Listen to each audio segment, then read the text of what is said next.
This week's Millennial Affirmations. I am choosing calm over chaos, chaos over panic, and panic over putting down my phone. I am attracting allies whose shadowy motives align with my higher purpose. I am safe and protected from the clown outbreak of 2016, which will surely not happen again in 2026.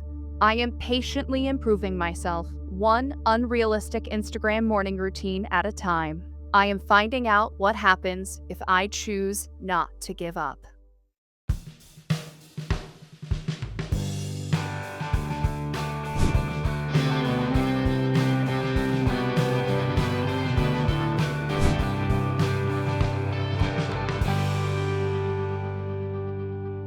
Welcome to Once in a Generation, the podcast where being a millennial isn't just having a 19 in your birth year, it's having almost zero digital footprint of your teen years and being really grateful for it every single day.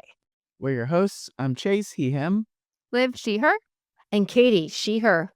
Each episode, we unpack the mess that is our generation, trying to answer the question, was it really ever supposed to work out for us? Because being part of the most resilient generation means surviving a Kohl's fitting room in 2005. This is Once in a Generation. Let's unpack the damage. This week, we're loosening up a little bit after our fairly intense Fight Club episodes. I'm taking the reins and walking my co-hosts through a very specific life experience. And that is trying to clothe your mid-size, plus-size body in the aughts. My credentials are I started dressing in business casual into 7th grade because while my brother had husky options, I basically had you are a vertical stick or here is men's clothing. Those were sort of the only things that you had to go from. So this week, if you're listening to audio only, there are some visuals that go along with this. However, I am going to force my co-host to try to describe some of them. But if there's ever going to be one, you are going to watch with visuals. This is probably one to go into. And if anyone who is listening does want to go watch the video version of this, they can go to onceinagенerationpod.com and find the video links. But these are my credentials. This is a party outfit. This photo that you see of me is one of the very few taken of me during this time. I contacted a bunch of other people I know who were plus size in their teens during this period. And one thing that unites us all is that we don't have a lot of pictures. And the ones that we do have were like, please just wait till I'm 22. Like, that's really when I start figuring out like exactly like how to dress my body. But this one was the night I heard a bunch of Rihanna songs for the first time. It was my introduction to Pon de Replay, which is definitely not how that's pronounced, or maybe it is. I don't fucking know. I was headed to a basement party in this shirt, which was both too shiny and extremely easily wrinkled. It did not breathe. And I really want you to check out the pants. These are meant for an office. However, this is just what it would look like to party at the time. Like, this wasn't just plus size stuff, but everybody was partying in business casual. However, other people had a little bit more sense or had it available to them to be able to wear jean shorts with this. I also feel like, the business casual slacks sort of material, the pont material, like it had a lot more give than the denim. Like I remember going to Old Navy or whatever, and the denim then is not like the denim now, which No. meant that it lasted a lot longer. I needed a new pair of jeans once a year. Also, like there was no give to it. It was thick. It was like a Levi's commercial. It did have lots of give, because the only thing they included in any sort of plus size pant during that time was something elastic. And at the start of the day, they'd start at your waist, but because they really hadn't figured out the plastics yet, they would be down by your knees by like mid-afternoon. And so I actually didn't know pants weren't meant to do that for like the absolute longest time. I didn't realize how much we had in common. I don't think I actually wore jeans until I was a junior in high school. I used to wear red velvet pants every day to school because they were comfortable and I didn't like jeans. I loved jeans. Jeans were the only thing I wanted to wear, and I wore a bunch of jeans I really should not have over the course of the years. So sizes are made up, and points don't matter. Size inflation and deflation has greatly changed what could be considered plus size throughout the last 30 years. And a reminder that we have only had mass produced clothing with standardized sizes for like 80 years. Really, not until the post war industrial era did we have the ability to walk into a store, look at a size, pick it up off the rack. Before that, it was either more or less standardized, or it was made specifically to the person. One other thing that's important to know, so the plus size designation versus the straight size designation. Straight sizes and plus sizes are great, have differently graded patterns. So a straight size is going to have a standard size set somewhere in the middle, usually, and then they will use mathematical formulas to make it bigger or to make it smaller. This is why you see things like petite, so something that is actually meant for someone who is of a shorter or smaller stature, because the Short Kings normal unite. because the normal grading doesn't really work for that person. Or plus size where you see 1X or 2X, where it is a differently shaped pattern made for a differently shaped body that is then graded up or down according to that. That is where you have fun things like double XL and 2X being different sizes completely. XL and 1X are also different sizes. 1X and double X sometimes have more to do with each other than you would think, but then also not. It's entirely up to the brand, and it will also be different depending on fabric, depending on size, et cetera, et cetera. So when you hear me say plus size, and when you look at the sizes that I'm going to show you across everything, Lane Bryant in one of the commercials that I show talks about sizes 14W to 44W. I don't know what that means. Those are all in the same like category, that somehow 0 to 14 is like the rest of the world. It's impossible to understand, super, super difficult. It's also, plus sizes are like kind of the median American size at this point. Baby boomers are the reason for a big uptick in plus size availability, starting into the 80s and into the 90s. See a big explosion in plus size brands in the 80s. I buy a lot of their stuff whenever I can, and whenever it's not made of 100% plastic, which is very hard, and you got to keep your wits about you when you look at those fabric contents. The fat shaming coming from brands meant to sell to plus size women is always going to be incredibly apparent. We got two main players that we're going to focus on this week because that was all I had available to me, and it is all that I know. If you had more, what did you have? I didn't see fashion to figure until I was in my like mid 20s. Like there was nothing else. There was the section of Kohl's that was Gloria Vanderbilt jeans. Mm. And like that was sort of it. Like there might have been like 3 1X's in all of Kohl's, but other than that, like you were either at Torrid or you were at Lane Bryant. Mhm. And that was your whole set of options. So if you did have something else, put it in the I am curious. Put it in the comments. What other stores did you have around you? Do you have one of those weird Sears that is, obsessed with providing some kind of plus sizes that all the catalogs kept telling me existed, but I never saw proof of? I literally did not realize how triggering this episode would be for me personally. Mm. Really? Because I've been having a hell of a time researching it. But I mean triggering in the like, oh thank God I'm not there anymore, but like Yeah. holy shit, I blocked these memories out. So we have to start at the beginning. And by the beginning, I mean Lane Bryant, who, if you are someone who loves a business story, this woman's life is crazy. Lane Bryant invented like the Lana Bryant. I think Bryant was her second married name, but this is not the story of Lana here. Lane was a misprint when she went to go register the business, and she invented the commercially available maternity dress for one of her clients. She was a personal seamstress. Wait, like the Uh, moo. no, not just a muumuu, but like a fitted, pleated maternity dress. She invented it as a commercial concept. Like the kind that you would see like Joan wear in Mad Men when she was pregnant. But in 1901. I'm losing my mind right now. So in the 20s, they were like, well, we're already making clothing for maternity wear. Let's start making cylinderizing fashions. So we have some of the style book here, some examples. First off, these shoes are cute. Like, these are great shoes. They look super supportive, super comfortable, and I bet they're better made than anything you could buy now. I love their faces. They were like, "We need to communicate the fattest looking face you've ever seen." But I mostly shared this because I want these overalls. Like, I would wear this today. I know that it communicates that I could definitely take care of a herd of cattle, but I could, and therefore I need it. Just pausing for effect. I- How you doing over there? This is the best episode I've ever been a part of. I am enthralled. I am educated. I am excited to be here. And those shoes are cute. They are, they're But cute those shoes. overalls, though, I know. No, listen, it's a problem. The slacks are great. Like, look at the the waist on slacks are the slacks. great. I would I wear love the those. overalls. I mean, they look like very Rosie the Riveter. Like, I love them. They're from 1940. So we're starting there, but what we're really here to talk about today is these clothes that personally victimized us. So I want to start you off with the oldest image I could find from the 2000s.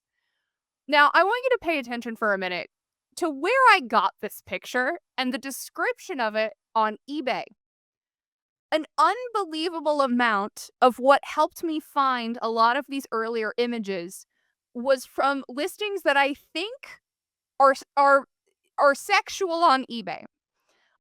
They are printouts or cutouts of specific models in specific campaigns. A lot of them were plus size from what I could tell. Um, and the idea of sexy curvy woman next to a Lane Bryant ad with the shirt with that shirt. I sat there for about 10 minutes just like looking at this and comprehending how anyone got there. This is not a sexy, curvy woman. No, no, it's not. I mean, she's beautiful. She's She's beautiful. beautiful. But This like, is a skinny woman. yeah, yeah. She's yeah, it's not what you there's like barely any cleavage to be seen here.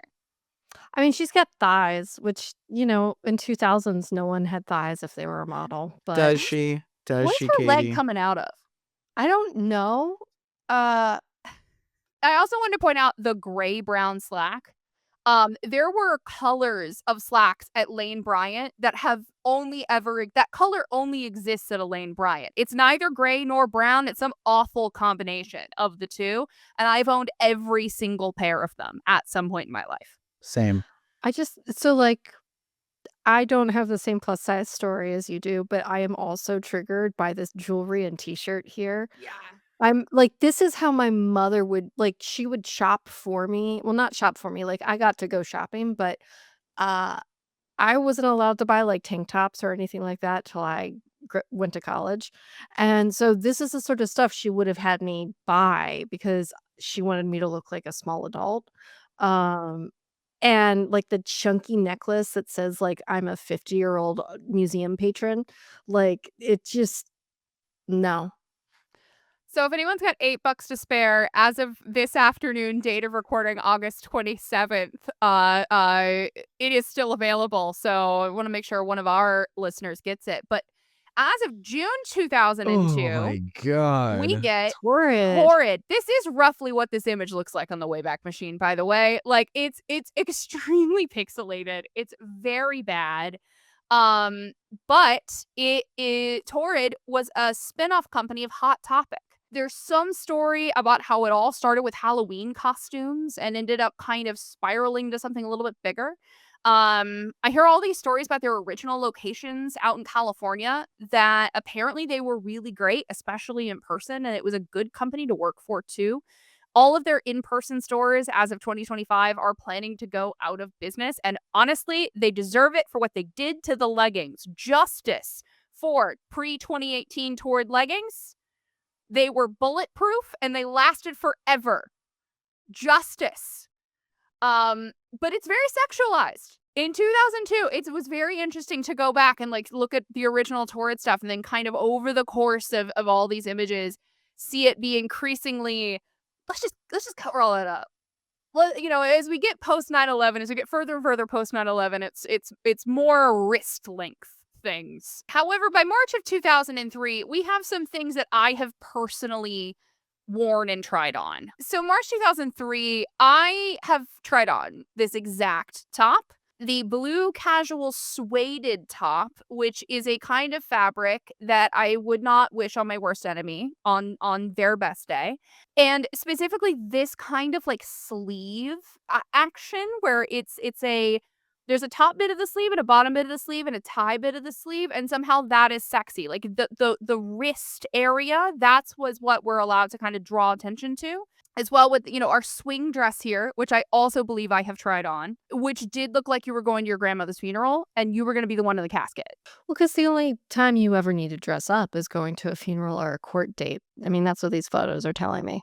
So by 2004, we're starting to get into some things that I had to take a lap around my apartment. I have also tried on every single thing in this picture except for this pencil skirt because the pencil skirt, I'm pretty sure, did not actually come in any sort of real plus size. And also, I wouldn't have been allowed to wear it anyway because evangelical Christians. But the denim jacket with the rose, with the fabric rose, hit so hard, and it was over top of everything. You'd have 5 layers underneath, and it would be over top of absolutely everything. And then we also have the first visibility of the shirt. There's the type. There's the fabric. It's here. It's with us. Chase, our shirt. But she's in a much I'm better color. dying. I don't even know how to express to you that I would never pick any of these clothing items myself, Right. and as someone who didn't transition until I was 35, I wore them all. Yeah. I don't think I realized how bad our closets, overlapped, but it's wild because this era of, like, 2002 to 2004, I spent so long trying to find evidence for it, but it simply doesn't exist. Like, I found this Lane Bryant photo, in a portfolio of the designer who styled these images. And that is the only place. It was from 2000 Lane Bryant 2003 to 2005. It is the only place that any evidence of any of these catalogs still exists. 'Cause they Um, burned them. but by 2005, things are a little bit more we're feeling a little bit more modern. Like the internet's sort of happening. And Torrid is springing into color. This looks like Craigslist. It does. They've like this is the Torrid logo I remember. I don't remember the original Torrid logo, but I remember this pink one. The like tulle underneath the sleeveless dress was a lot. And this Go necklace I definitely had. And Katie, if you were like a necklace kid, I feel like you probably also had it. I was gonna say, I think I had that necklace. This is also starting to get to the point where I remember because like, Lane Bryant came under fire for not having plus size people in their ads, right? Or, like, their catalogs, and so it'd be, like, plus size clothing with, like, a size 8 person, and so I think, like, I remember towards marketing standing out Mhm. as, like, "Oh, no, we actually do have plus size people in our marketing." And then Would later they we got in trouble for that. consider would we consider these women plus size? Curvy.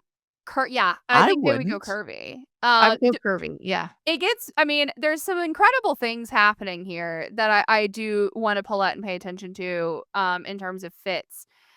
With our very mid-sized model here looking like there's a gun being held to her head in order to take a photo of this blazer that I did own. I owned this outfit and I found the pants that went with it. The Wayback Machine preserved this, and I did wear it to school at least twice. I feel like my face the entire time this podcast is just gonna be utter shock and fear. It's just you and me staring down an endless tunnel of, like, horror and trauma, and Katie being like, I'm gonna be here, and I'm gonna find the bits that I also experienced, but I'm holding space for the 2 of I was you." gonna say, I'm trying Like very hard not to pull focus, and at the same time, like, my trauma was equally about clothing that was not right for me, which I think many people who don't have moms who want to objectify their children go through. Like, you need a mother who is obsessed with teaching you how to objectify yourself if you're going to look good when you're younger. And if you have a mom who's not teaching you to objectify yourself, you're gonna go through awkward clothes phases. But I'm also just realizing how much aughts fashion sucked and, like, thank God we're gone. Also, the other thing I'm thinking about is, Liv, you keep talking about how you can't find stuff from before, and I was like, Google changed their search algorithm in 2002. And, like, a lot of the internet pre-2002 has, like, not been indexed since because they like, that's when SEO and everything started happening. That's a really fair point.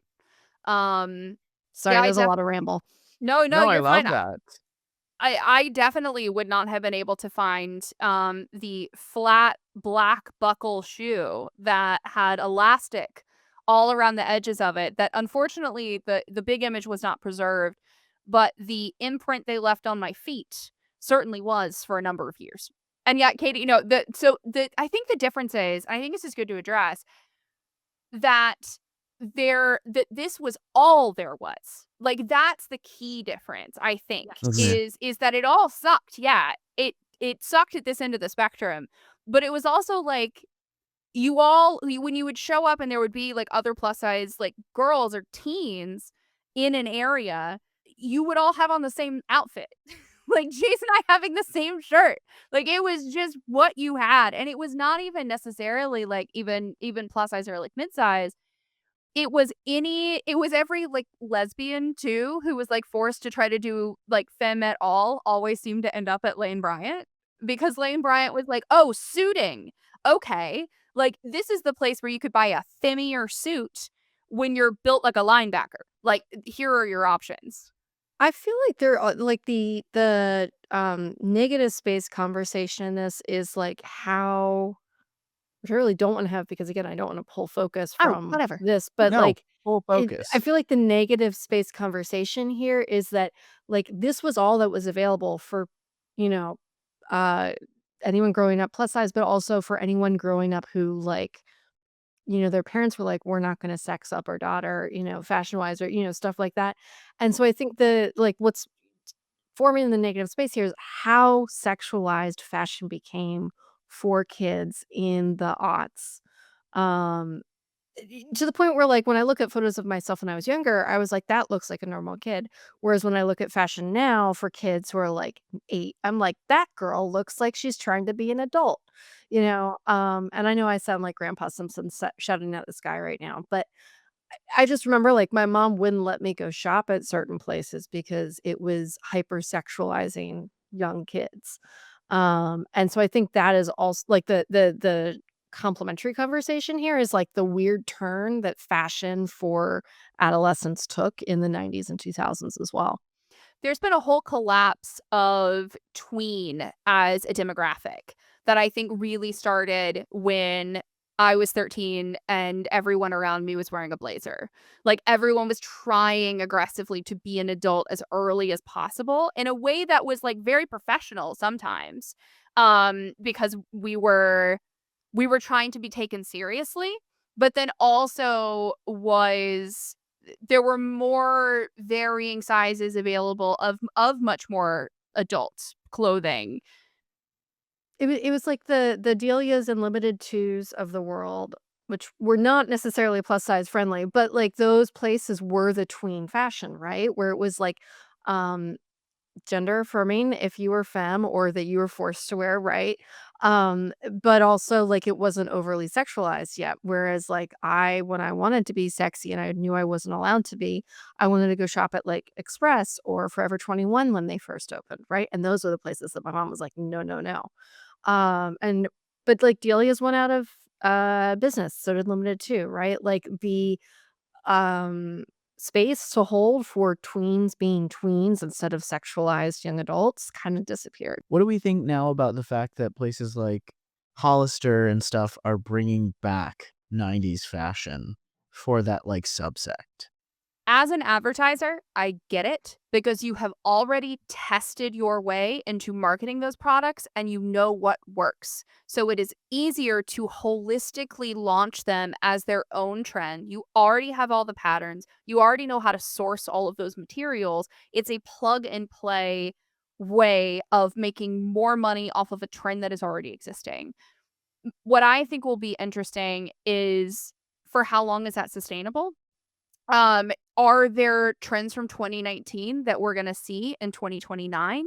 What were those things? We probably are still too close to really know, but I don't think about them as something that people are demanding. I think about them as something that is very easily sold, that even if there is a low level of interest in, the tactics and techniques are already baked in to make them a pretty solid success. That makes sense to me. I also think, and I don't know the stats on this, I'd be curious to see because I think they're probably not as much as people fear, but more than people think. I think GLP-1s are having an Oh, yeah. outsized effect on Yeah. how people are approaching fashion trends right now because they are pulling back from inclusive sizing and designs because 2000 skinny is now democratized to anyone, provided they can pay for the GLP-1 and want to. And it'll be interesting to see if this is another fen-phen. If there is going to be an after like there were with diet pills in the aughts, or is this actually the silver bullet that everyone was looking for, or is this a Lestra where you're gonna eat 7 chips and then shit yourself in a Kmart? I thought it was Alibi. Or Ally. I definitely did that So one. The one that's that like there. Yeah. Olestra was they engineered a fat molecule that your body couldn't absorb, but it still tasted the same. And they would fry, Um like, chips and stuff in it. whoa. Yeah, yeah, but it actively decreased the amount of nutrition you could get from a food substance. There's a great if this stays in the podcast, there's a great maintenance phase Oh, it's episode on fucking this. staying. Yeah. Jason's like, "This was gonna be a short episode, but not now." Not anymore. There's a great maintenance phase episode on Olestra that I highly recommend. There is it's Alibi or something like that there was It's too. That was the Ally pill. or Ally. Alibi, it was Alibi? Alibi, was the pill, right? It I was like the think diet so. pill, and then Olestra was the oil. Yeah. I 'Cause still I think took Olestra. this and I literally shit my pants. And I was fucking 14 We're gonna when Sorry, I do a got Ally. this. No, it was ALLI, Yes, Ally. Ally. Ally. That's Yeah. it. I kept thinking it was Alibi because of the double I's. No, yeah, No. Ally was the diet pill, Olestra. I just remember because you would have to they got to a point where they were gonna put, like, may cause anal leakage on the potato chip Yeah, bag. anal leakage. Yep. Yeah, I had a lot of that. My You know what anus though? leaked a lot. The Jenny Craig meals, they did a lot of anal leakage too, you know? Ugh. Yep. So spring 2005. This is now, like, half a year after, Biggest Loser premieres. I would also wanna point Oh, Yeah. out because Biggest Loser premieres in 2004. So, yeah, we have yikes. spring 2005. We are fully I'm eating like 7 calories a day. It doesn't matter. I'm still somehow my body is like using all of its peasant genes to hold on to every single calorie available. It Eat doesn't another matter. potato. Eat it. Yeah, exactly. Like I've already developed an eating disorder, but not the kind that's going to make me skinny and it's pissing me off because I'm in the 9th grade and I really don't want to deal with it. And the Lane Bryant models are skinny. The necklace here takes me out.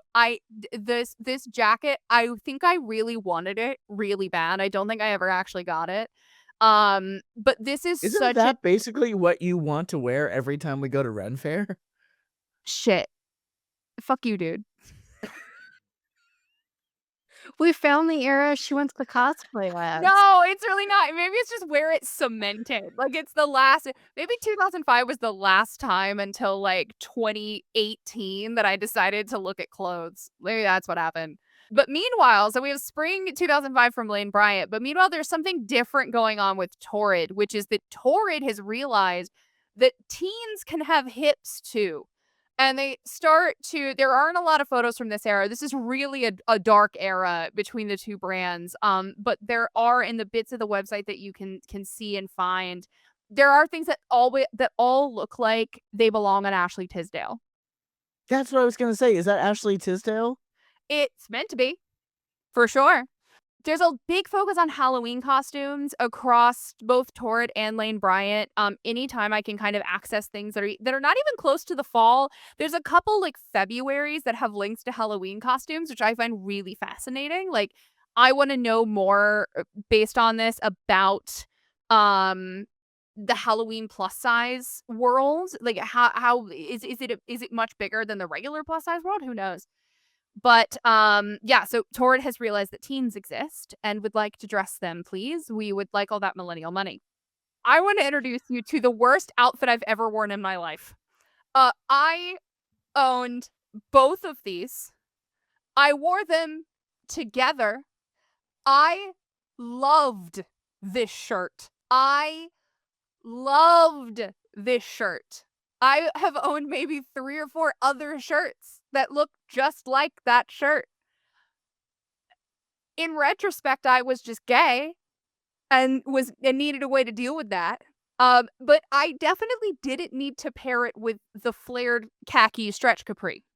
I think that sent some mixed signals that might have confused other people. It looks very much like a gay Republican. And is that not the energy that I unfortunately give off? Despite not being.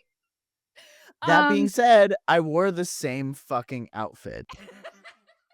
November 2008, we have an outfit I wore, including the pearls with the knot. Like I wore this. That was a mood. Yeah. Yeah, for sure. It's giving plus size Avril Lavigne. No, it's giving plus size Avril Lavigne goes to an office, but also you're about to go drink vodka out of a Dasani water bottle under the backseat of a Nissan Altima / Oh my Chrysler God. Sebring. So I did not grow up plus size, but I grew up with small top, large bottom, which meant that sometimes I had to shop in the like not extra large, but large, and then deal with the nothing fits my body correctly situation. Cause, it fits on the bottom. They hadn't figured out curvy woman yet. Um, and so some of the fashion you showed, I was like, okay, this is familiar because that was also those slacks were the only thing that I could find that would fit. I would say how I was aware of most of this though is my mother was plus size when I was growing up. And so I experienced this less through kids having to go through this and more seeing her go through all of this fashion. And it was a revelation for her the day that Chico's opened and she could do large women's size fashion that actually didn't look like she was trying to be punished and pushed into like a penitentiary. But I'm gonna die inside if I ever have to shop at Chico's. I'm just gonna Yeah. say that now. They do, Fucking I Chicos. also have big feet, so, like, trans women and drag queens really kind of, were the crowd that I followed through, I just need a women's size 11 heel, like, where can I possibly find this? Oh, where the drag queens are in Atlanta, and Chico's was one of those stores. I never went in, like, we never they never really had that much in the way of plus sizes, like, at the one Chico's that was near us, but they did always have shoes. And you would every now and again see a trans woman in there, like see, someone who's probably a drag queen in there. And so Chico's was always that was a good vibe for that, plus one to Chico's. I would still die if I had to shop there again for any reason, but Meanwhile, Old Navy now has cropped men's shirts, which are purposefully built for trans men. Old Navy sponsor us about this because this is the 5th Please. shout out. I will I say, fucking love Old Navy. I survived like the end of high school because I was finally allowed to shop at Old Navy and get something that was at least moderately fashionable. That's another episode of Once in a Generation. If you enjoyed this episode or want to share your millennial fashion nightmare, let us know in the comments. Next week, we're talking with one of our favorite Gen Xers, Rachel Williams, about communication, and we're asking them to please be nice to us. You can find us at onceinagenerationpod.com. Follow us at the social links in the description. And if you want to support the show, be nice to us. Join us on Patreon where we have additional content for patrons. We talk about sweet treats and witchy weather, boat facts. There's so much. Thanks for unpacking the damage with us. We'll see you again next week. And remember, business casual can be club wear again if you're willing to stay up past your bedtime.